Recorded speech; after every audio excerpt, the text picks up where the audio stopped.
Hi, welcome to Vegetables, day 49. And a quick update today because I want to go ahead and, give you an overview of the Real Truth About Weight Loss Summit. And today was jam-packed full of information. So, to start off with, I just weighed myself. I was 241.1. I did not weigh myself this morning that I can remember. I think I did, and I think I was like 242 or 243. I don't remember. I didn't write it down. But, this evening, 241.1, so I'm happy about that. Most of today was spent watching the summit. But after the summit was over and before I cooked dinner, I did go out and shovel more snow and carry in more firewood. It's becoming a daily thing, I guess. And then I did cook dinner, and then I did dishes. Oh, I did dishes before the summit too. So I've done 2 loads of dishes and I still have another load of dishes to do. All because I didn't do them yesterday and didn't finish them on Tuesday. They never end. So, at any rate, for breakfast, I had hash brown potatoes. It was the little country style squares with onions, bell peppers, a little bit of corn, and spinach. And then I seasoned it with a little bit of Lowry seasoned salt, some pepper, onion and garlic powder, and nutritional yeast. Now I tried really hard to not eat it without any salt. I tried, but I couldn't. I guess that's a step in the right direction. I mean, at least I didn't pour it on like I usually do. I just put just a touch. But I'll get there. Oh, and then while breakfast was cooking, I also had an apple. Then for lunch, I had another one. I had this. It's another Healthy Choice Powerball. And I'm not for sure if you can read it, but it was mango edamame. Now I've had this before and I really did enjoy it. This one has the brown rice and ancient grains, which is a mixture of multigrain brown rice, red quinoa, and black barley. The edamame, mango, carrots, and sweetened dried cherries, sunflower seeds, a blend of chard, kale, and spinach, and then it had a red wine vinaigrette. And yeah, this one's good. I like this one. Still, added oil, salt, and sugar, especially the sweetened dried cherries. But, with it only having 370 calories and 430 milligrams of sodium, it's better than other choices. It does have 17 grams of added sugar and 14 grams of fat. So yes, could have had a better choice. But yes, could have had a much worse choice. Such as what I had for dinner. Now I didn't have anything between lunch and dinner. But for dinner, I was pretty hungry. So I had taken out the pork chops that I'd gotten with this. As you can see, it's the Every Plate gravy smothered pork chops.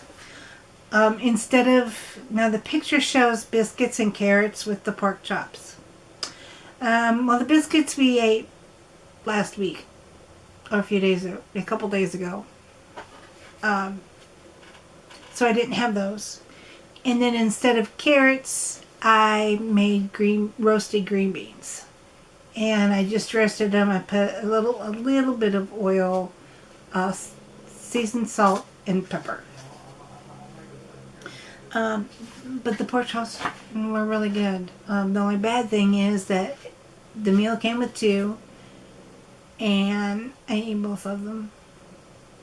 I did share with my dog Lucy, but she didn't really have that much. She had maybe 4 or 5 bites.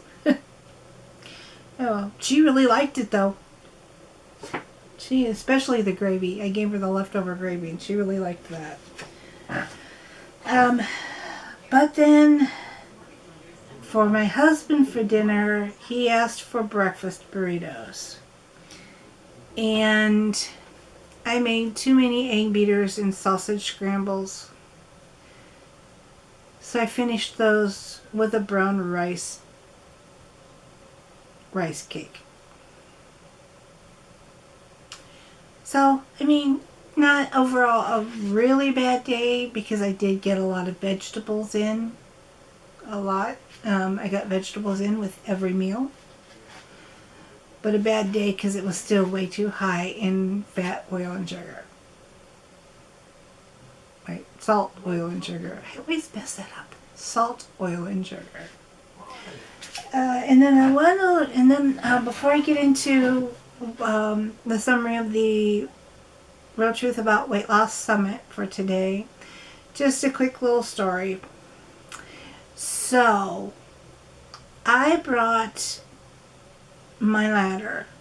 I have a Titan X Little Giant ladder system. And I brought it in to decorate the Christmas tree. I kept it in here because I didn't know that I was going to get a Little Giant step stool for Christmas. So I just kept it in the house to, to use when I take down the tree. Well, I moved it. I have it pretty secure, leaned up against one of the shelves in this room. But I moved it and propped it up against the filing cabinet, but not very safe, to get some paper towels. Well, I forgot to move it back. Well, sometime in the middle of the evening, sometime middle of the night, I should say, after I went to bed, the cat decides to try and climb the ladder. Well, I'm lucky he's not dead. Why? Because that ladder went from here and went bloop. Missed cat, but completely crushed my tripod. So, right now, you are sitting on my Little Giant step stool on top of my box of Quaker Oats. So, while I'm editing this video, I'll have to purchase another tripod. Okay, so, just thought you'd enjoy the little story of my day. Okay, so like I said, and I apologize if this is really long, but like I said, it was a jam-packed day of information. Okay, so it started with Dr. Doug Lisle. He's a psychologist, and he discussed the concept of self-esteem, which he designs it as the vehicle to gain momentum for weight loss and maintaining it. And he started out with saying that low self-esteem has been blamed for causing self-destructive behavior, but he said that's not true. But it is close related to self-confidence. And these terms, self-esteem and self-confidence, are used interchangeably when they're actually two different, distinct behaviors. So he defined self-confidence as that you get self-confident from the assessment of the self market that we look for self-esteem from. So self-confidence comes from the outside. It comes from romance, friendship, some trading, I guess trading of concepts back and forth from one person to another, and then also from your family. Now, he did say that family is almost the same as friendship, except for there's a little bit more added component. And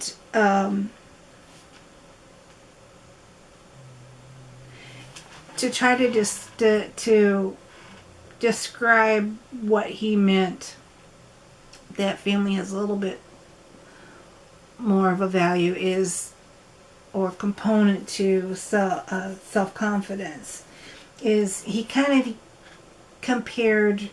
used kind of like a sandwich analogy. He said that family is, like half your genes. So family means more to you because they're half of you. But if you have a sandwich and you have, some a non-family member that's wants the sandwich with you,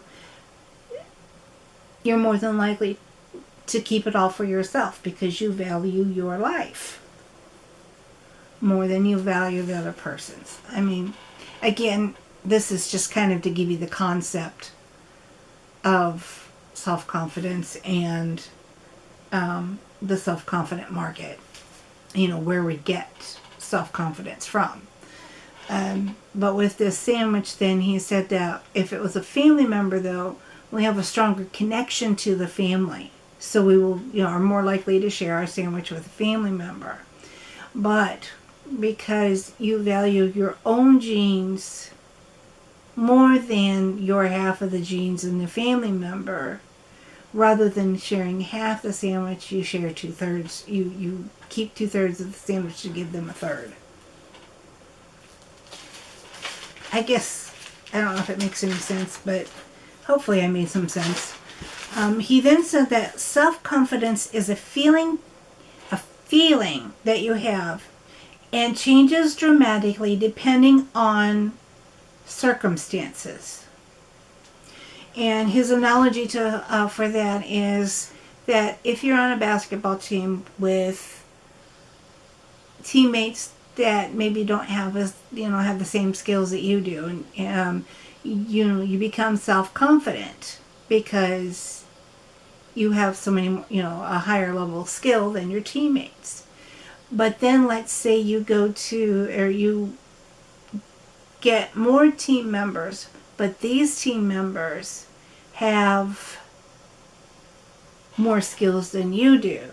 Well, then your self-confidence takes a hit and you're not self-confident. So, it varies depending on the circumstance. And then he also said that, negative external signals are not damaging because the feelings can change so quickly.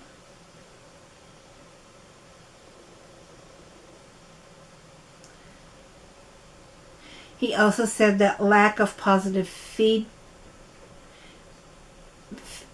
but he also said that a lack of positive feedback can be construed as negative feedback. So, it'd be something like, well, you didn't mention anything about my new glasses, so that must mean you don't like them. Even though, the other person could really like your new glasses, but you construe it as negative feedback because they didn't mention them.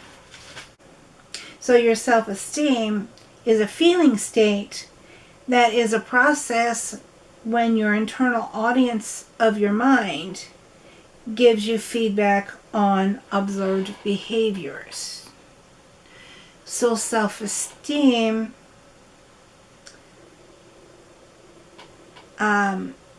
is like an imaginary dynamic notion that other people are watching you even though they aren't. So you spend a lot of time talking about this internal audience, how for you look from the inside out basically, and you feel good or bad about yourself because of what you see and take internally. That's self-esteem. So, and then he said he does not believe there are any other species that have this and that it's uniquely human. And I was about to disagree with him because when I watch my yellow lab, it seems as if he does have self-esteem issues. But just as soon as I thought that, Dr. Lawyer says, well, the animal kingdom does not have it. Instead, they have dominance hierarchies. So when my dog responds to me in a way that I think he's showing a lack of self-esteem, it's just him showing my dominance over him. And then he said the reason we feel bad about ourselves is not because we did not live up to the high internal standards we have set for ourselves. Wait a minute, let me read that again. The reason we feel bad ourselves is because we did not live up to the high internal standard we set for ourselves. It cannot be achieved through external feedback from others. So the next speaker was Dr. Scott Stoll, and he spoke on the social dynamics of an unhealthy food culture. And he said that the rise in obesity began in the 1800s with the Industrial Revolution and an increase in prepackaged and refrigerated food, where we used to eat based on the season and what we might be able to get locally through our local other neighborhood farms. We now go to have transitioned to having food available year round. Okay, and then he mentioned that after World War II, when the Depression was over, of course, and the soldiers were coming home, and the government implemented so many recovery plans, and FDR's New Deal. There was an expectation in the public that they could now be able to eat meat 3 times a day. And so because of that, we saw a rapid expansion in the consumption of meat and other calorie-dense foods, such as ready-to-eat foods. So, like the TV dinners. That after World War II, that's when TV dinners really became a part of our culture. And the reason a lot of that was able to increase so rapidly was because we didn't have any information or education about proper nutrition. So then he talked about explaining the addiction to processed and packaged foods. He told about a study that was done using an MRI, and they showed the participants labels of their favorite brands of food. And what they saw was the frontal lobe of the brain, that is where all the logic happens, it shut down. And then the emotion centers lit up. And marketing of food has always stayed one step ahead of nutrition research.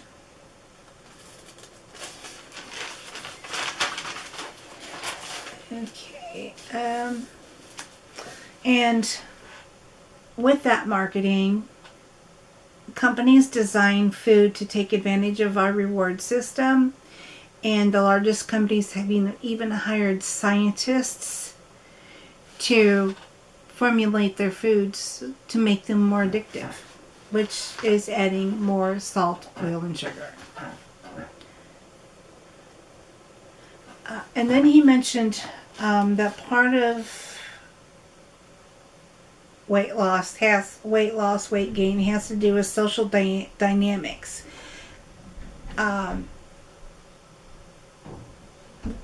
behaviors will mimic the behaviors of our 5 closest friends. So if our 5 closest friends eat a healthy diet, we'll eat a healthy diet, and vice versa.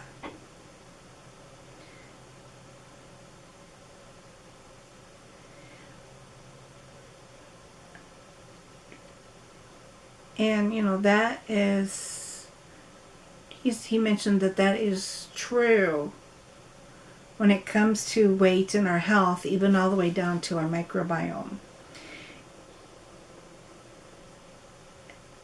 And then he talked about people who are overweight. They want to eat right, but they live in a home with other family members that don't want to eat the same way.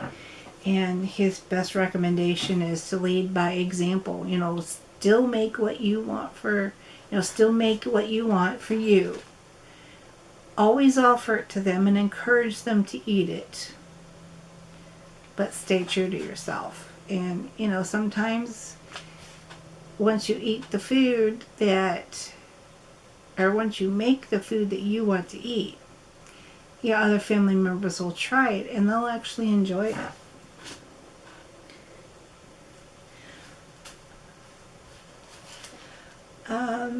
And then he said that we can learn to unlove food. It can take 2 weeks to 90 days to make the change, but sometimes 4 to 6 months for the reward centers to be reset. Slowly cutting back does not always work for a large portion of the population. Most have to just purge and then promise to not repurchase those foods until at least 90 days later. And that allows your reward centers to reboot and your taste buds to reboot. But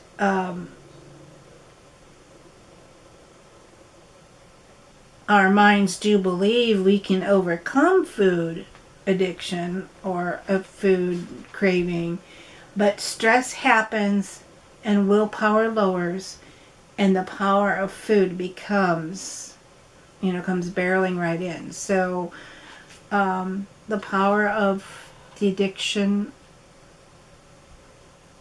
will always overpower your willpower. So that's why you have to just get the food out. And then finally, this was a little interesting to me because, he talked about how you gain weight, your joints get worse, you'll take maybe some over-the-counter pain relievers, and then you get, it does, and that sort of helps, but then it still continues to get worse the worse you eat. Then your joints get to the point where You need power for pain medicines, then those don't work. And then the next step is where I'm at, and that is the steroid injections. But he said all that does is it continues to sure, you might have a relief in pain, but it continues to deteriorate your joints to the point where you might have to have surgery. See, told you. A lot of information, but it was so interesting. The next speaker was Jen Hawk, and she talked on how to survive the ups and downs of weight loss, which was also kind of addiction because she too was overweight and adopted a whole food plant-based diet, but most of her overcoming addiction comes from being an alcoholic, a recovered alcoholic. But what was very interesting was that she says that relapse is part of recovering. And she got that from AA. As you let go of addiction, you update how costly it is to you to have an occasional relapse. The relapse makes the ultimate recovery more likely. So basically, you get on the bandwagon, and then you relapse. Then when you get back on, you're able to look back and you learn, what did that relapse cost me? And so then it helps you try harder and stick more to it, which you're going to relapse again. But the longer you get to recovery, the fewer relapses you'll have, and the less cravings you'll have.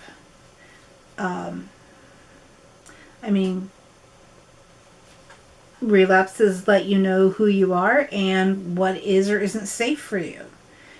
And her example on that was, peanut butter. It can be a healthy food, but only if you can eat it in moderation. Well, for her, it's a trigger food. So she knows that she can't have it in the house, but she likes to give it to her dogs as a special treat because it is really healthy for them. So to prevent her from eating the peanut butter, as soon as she gets the peanut butter, she puts dog food in it. Because she said, as long as it's got the dog food, I won't eat it. And I thought that was pretty ingenious. She mentioned that we are hardwired to seek the richest foods because in our ancestors, they had to constantly fight starvation. And so they sought the richest foods so that they would have enough energy stored until the starvation period ended, or until the next time they had food, which could be, a day or two in between. And she said even the healthiest foods will call your name if they are calorie dense. And her example on that was that she bought a package of dried apricots or dried mangoes. And while they are certainly healthy for you, they're not healthy if you sit down and eat the whole bag because it's so calorie dense. So even though that is the most calorie dense food that she has in her house, she sticks it in the cupboard and it keeps calling her name. Eat me, eat me, eat me is my interpretation. And then cravings are the brain saying, don't give up on the dopamine high. You have an up and down period before the craving gets less and less, but never goes away 100%. My example on that is that my husband Scott, quit smoking over 30 years ago. And when he first quit smoking, it was really, really tough period because those cravings were so hard. But he was able, thankfully, to get over those, and he hasn't had any kind of a relapse, thankfully. But even now, 30 years later, he still every once in a great while might get a craving for a cigarette. Now, they don't come as hard or as frequent as they used to, especially when he first stopped. But even 30 years later, he still has them. Okay, next page. And then she said, when it comes to cravings, and just take it one day at a time. Sometimes it has to be 1 hour at a time. Maybe even 1 minute of time is what I'm thinking. She did say meditation works. Because if you're mindful about the feeling or the craving, then you're better able to fight it off. And her analogy is when you're on the beach and you know the wave is coming and you're anticipating the wave coming. And if you really think about the craving, or the wave, it can either completely blow you over or you can relax and ride the wave out. So, a lot of analogies today. And then she said the truth about weight loss is that it is slow and difficult because of the availability of food, but if you stick to the plan, the weight will come off.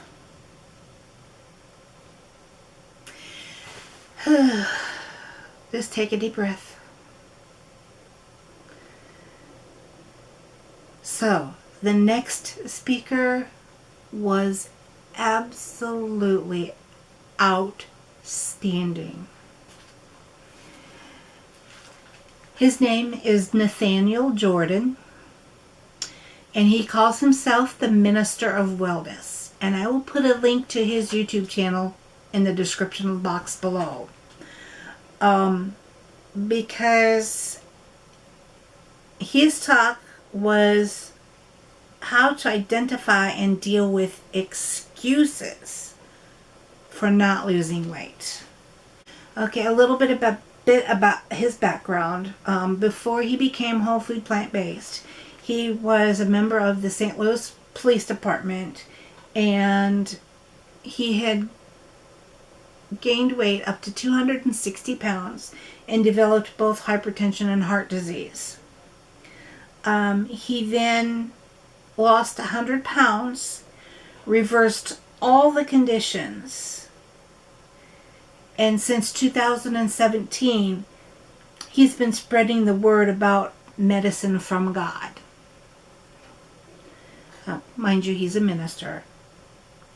So, the way that he was able to lose the weight is he learned about the connection between food and health, but then also studied the scriptures to find, verses about eating. I know there's a plan out there called the Daniel Plan, and it does kind of this. Its goal is to do the same thing, is that you're supposed to eat like it is, like Daniel did. Daniel was from the Bible, the king, the boy king, I think is what he was. He did admit, though, that he started eating junk food, vegan junk food. And gained weight all the way back up to 221 pounds. He's now back down to 170 pounds. But he said you have to be careful. It's not just eating vegan that gets you to lose weight. That if you eat the vegan junk food, you'll still gain weight. He said that for the first time in history, poor people are fatter than rich people because they don't know how to be healthy. His example was that during the time of slavery, the slaves were healthier because they're the ones that did all the work. They had to grow their own food, harvest their own food. They didn't have a lot of meat because the animals were owned by the plantation owners. But because the plantation owners had all the rich foods, like the meats and the other vegetables, they were fat. But now it's the opposite, where the richer people, because they have the education about nutrition and they have the means to purchase the better quality food, they're thinner. But then the poorer people, they don't have the education and don't have as easy access to the better quality foods. So now it's switched. And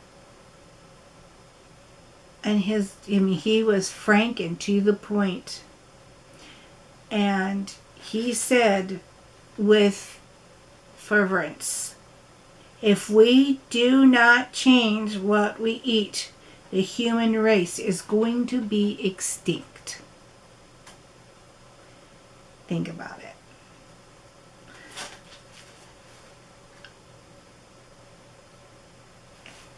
And, this is another reason why I encourage you to go visit his YouTube channel for more detail. Because, he has a lot of videos on everything he talked about today.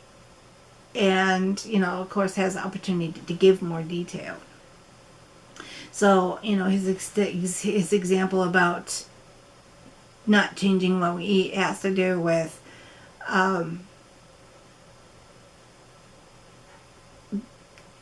the animals,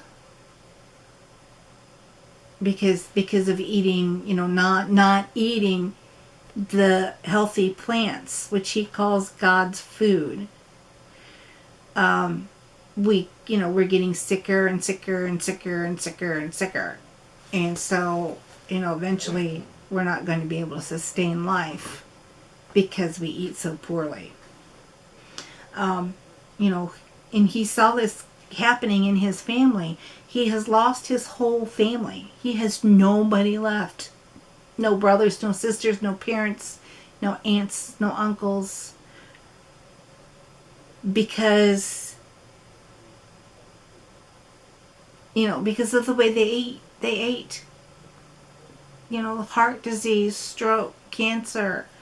And he's taken on this mission to spread the word about healthy eating, because he said he doesn't want to watch, and he will not watch anyone else eat themselves to death. And then he said that we need to use or view the coronavirus as a warning. Because it seems to be killing, the people that die from coronavirus seems to be mostly people with a weak immune system. And so how do you fight it? You strengthen the immune system by eating food grown from the earth. If you can plant it in the earth, it's considered to be God's medicine.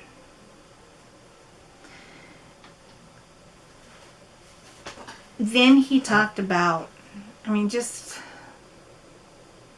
think about that. Socrates even said that food be thy medicine and medicine be thy food.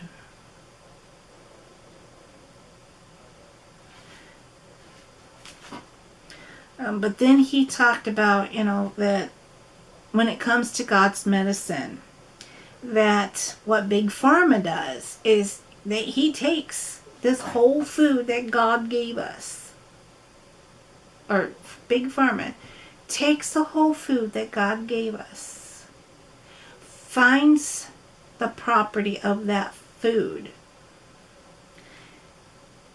isolates that part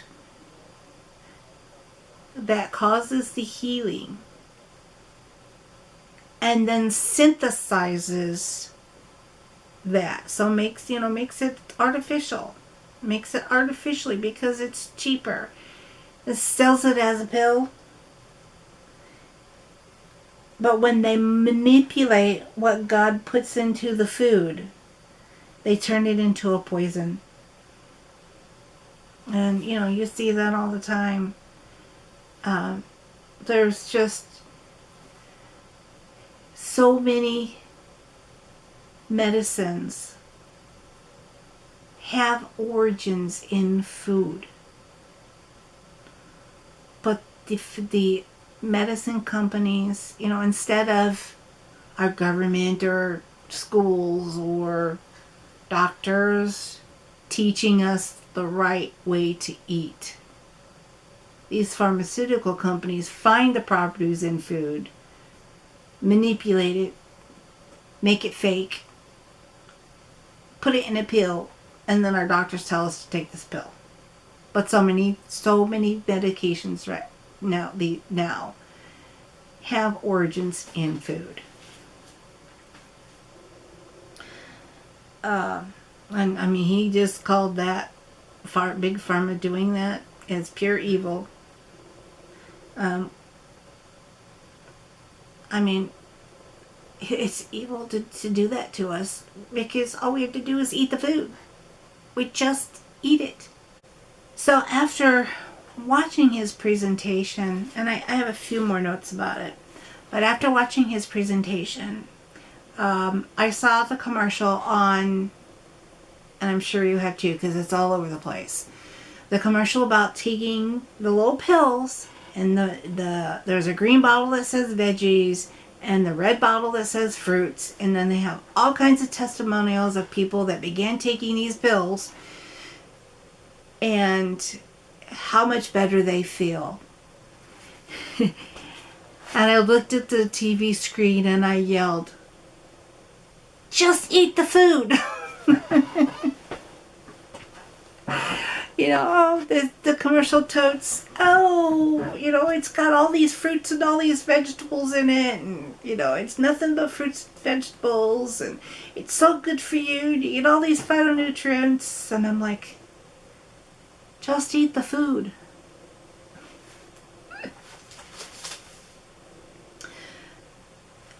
Okay. And then, let's see.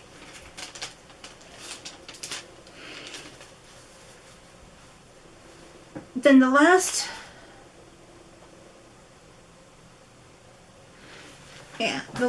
thing that he talked about was his 12 components of addiction. And AJ had a little peek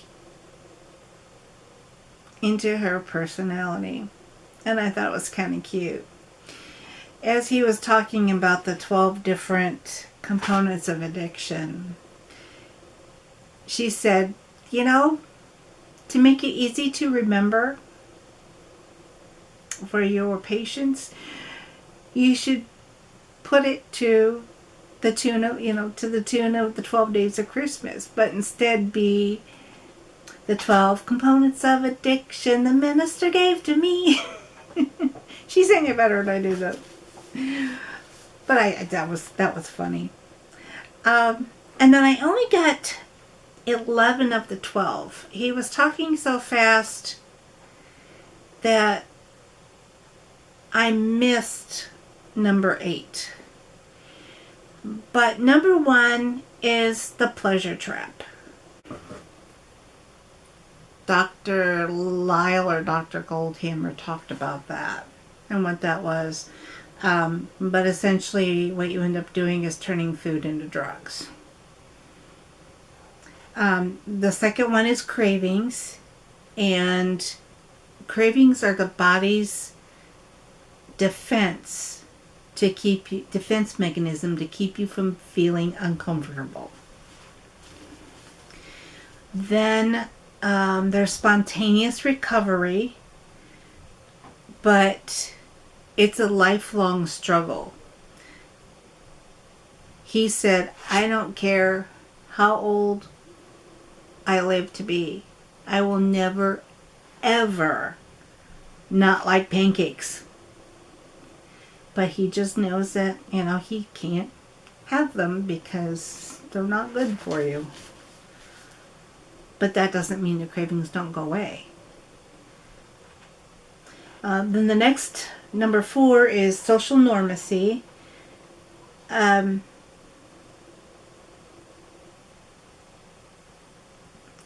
trying to read my notes here, sorry. 2%. He said that only 2% of Americans are lean or have a lean and healthy body. So obviously 98% is the social normacy of unlean and unhealthy bodies. The next component of addiction is pain avoidance. It takes pain to be different. Everybody else is eating the crap food. It's painful to not join them. Number 6 is toxic hunger. And I didn't quite understand what that was because I'd never heard, I'd heard of it, but I'd never heard it explained to me.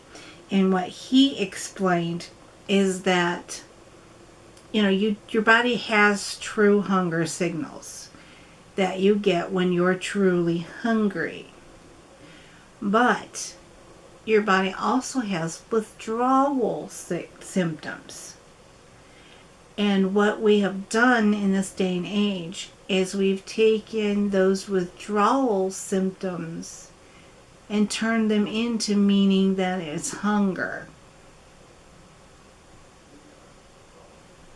So that's where it becomes toxic, because it's not true hunger. You're eating to satisfy your withdrawal symptoms and your cravings, and not eating to sustain energy in life.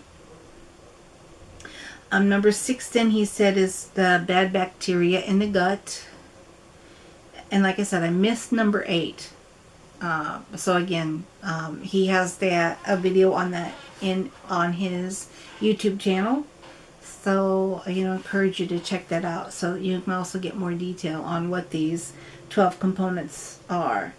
But number 9 is laziness or energy conservation.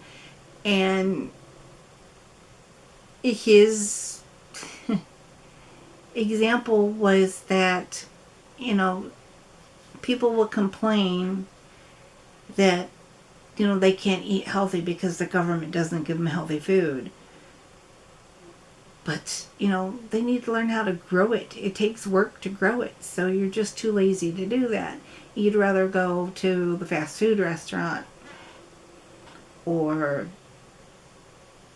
the grocery store to buy the frozen food that you just throw in the microwave and heat up, rather than take the time, to learn how to grow your own food, learn how to harvest it, learn how to preserve it, and learn how to prepare it, and learn how to cook from scratch. So he said, that's definitely an excuse. And then he said number 10 is called the conditioned circuit, where we overeat because we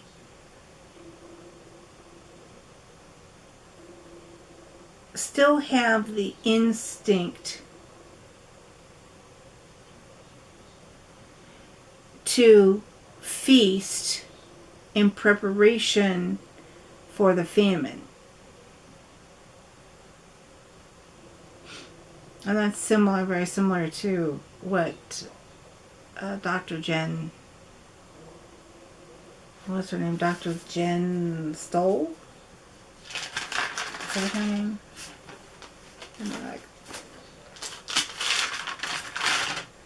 Oh, Jen Hawk. Sorry. Can't remember names. You know, similar to what Dr. Jen Hawk said, that, you know, it's part of the issue that we're having is that our bodies are wired to eat and feast and store fat because we don't know when the next food's coming. Even though in this day and age, you know, food is aplenty and we're nowhere near starving. And then number 11 was conditioned cram, where we have to stay the course because the mind is wired to seek high sugar and high fat. So, you know, like as God intended it, it was the fruits, the nuts, and the seeds. Not the cookies, the chips, the cakes, the candies. And then he said number 12 was the ego trap. That, you know, we just give up hope and create myths to support our addiction. You know, so we get to thinking, what's the difference is it going to make if we eat healthy, because we're all going to die anyway. So, you know, we have that attitude to make up for, or just, you know, to support the reason that we continue in our addictions instead of changing the way we eat. And then he said that the real truth to weight loss is that the only way to be truly healthy is to eat the food medicine of God. So eat food the way God gave it to you. And then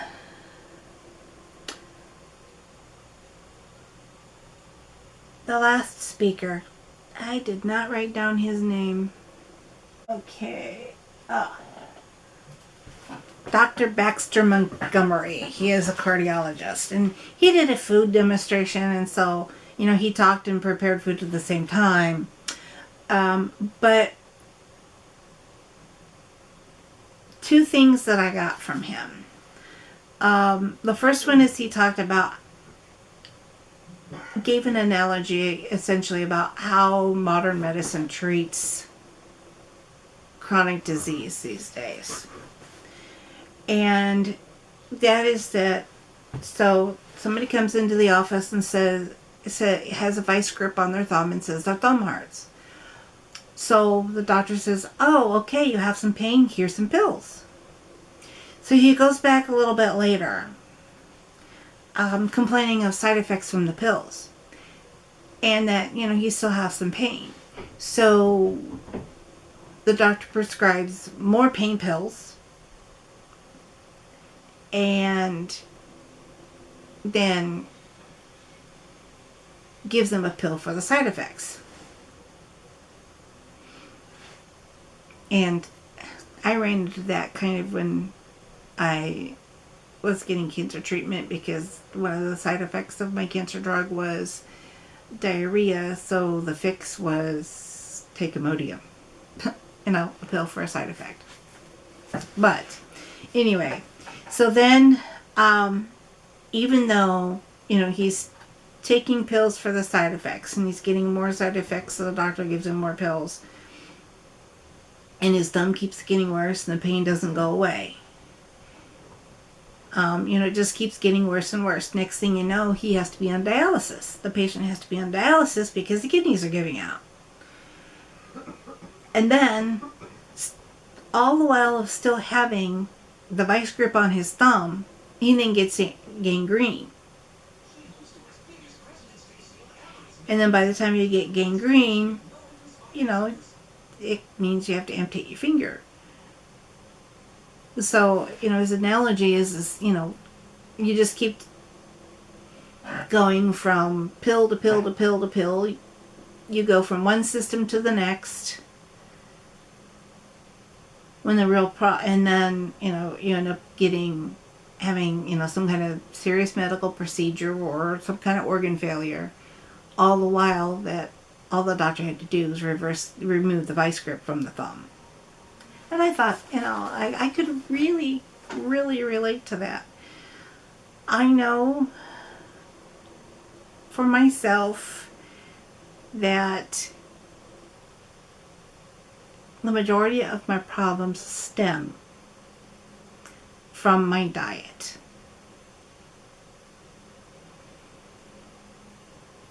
But the only thing the doctors know how to do is give me a pill.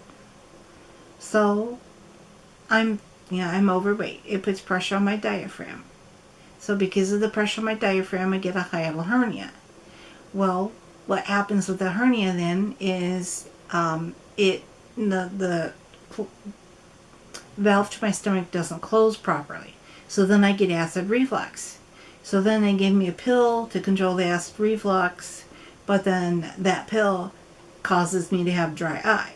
So then instead of taking me off that pill, he sends me to the eye doctor, and then the eye doctor gives me eye drops that causes, that reduces inflammation. But then, that pill has side effects. So then, that eye drop has side effects. So it just goes on and on and on. And so that's why I know I absolutely have to start eating properly, because I have to get off this medicine before I'm going to feel better. But then the other thing that Dr. Baxter talked about was that he did say that the body naturally controls portions when you eat natural foods. And that weight loss is a consequence of health. So that's the real truth about weight loss for him. But he also then talked about when he's treating his patients with diet, and like I said, he's a cardiologist. So instead of all the traditional things that people go through for cardiology, such as pills and stents, like me, he has come up with an numbering system to determine what type of food you're eating, from 0 to 8.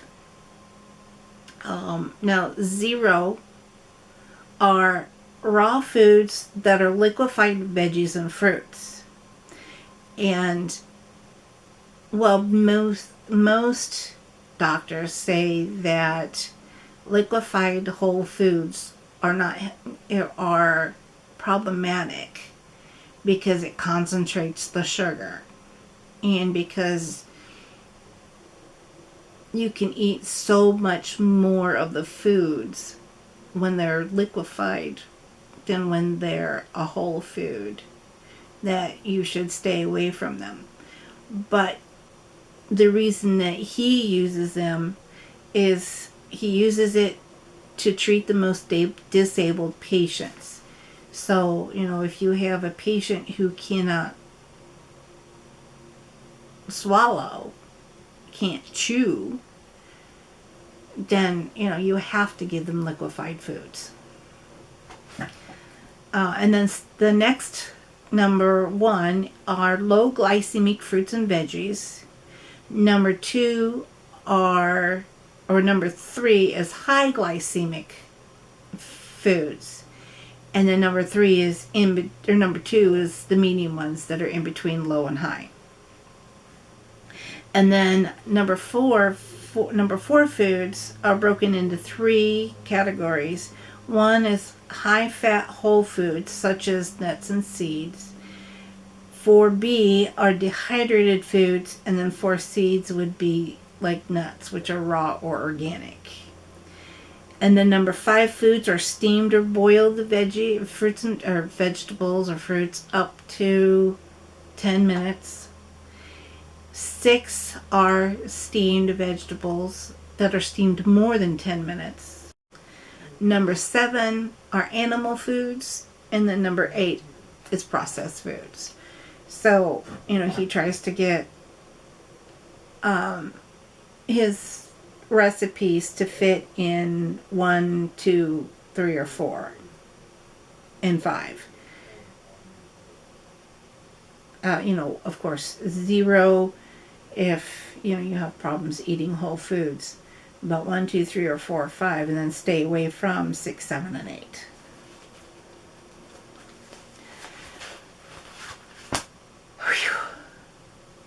Like I said, today was absolutely jam-packed with information. And, I'll put links to, like I said, the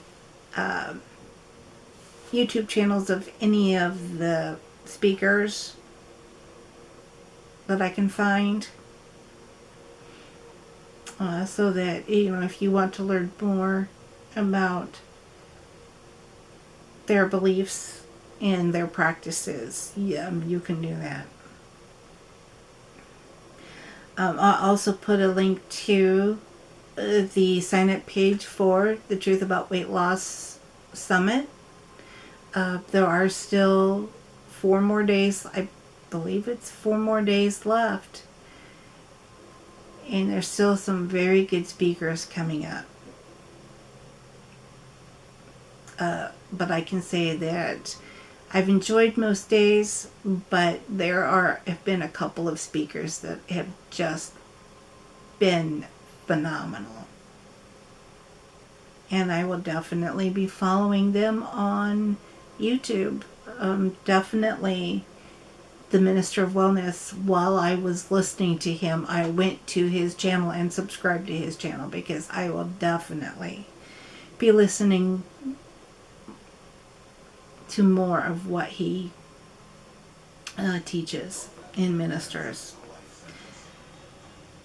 Well, I know that was a really long video, and if you've made it all the way to the end, thank you so much, and I hope you've learned something. I also hope that you are indeed enjoying learning about these seminars.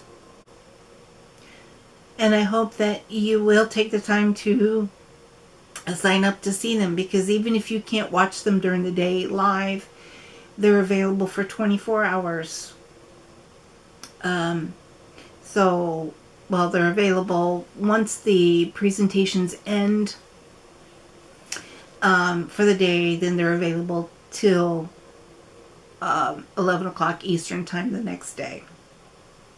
So you can watch them, and then if you have, and then if you have a way to connect your phone to your radio in your car, you can listen to them like I did yesterday, so that, if you're on your way to work or way home, like I said, you can listen to them then. Well, that is it for today. Please comment, like, and subscribe. And don't forget to hit that notification bell so that you know when I upload the video every day. And in the meantime, you enjoy the rest of your day. Thank you so much for watching, and I will see you tomorrow.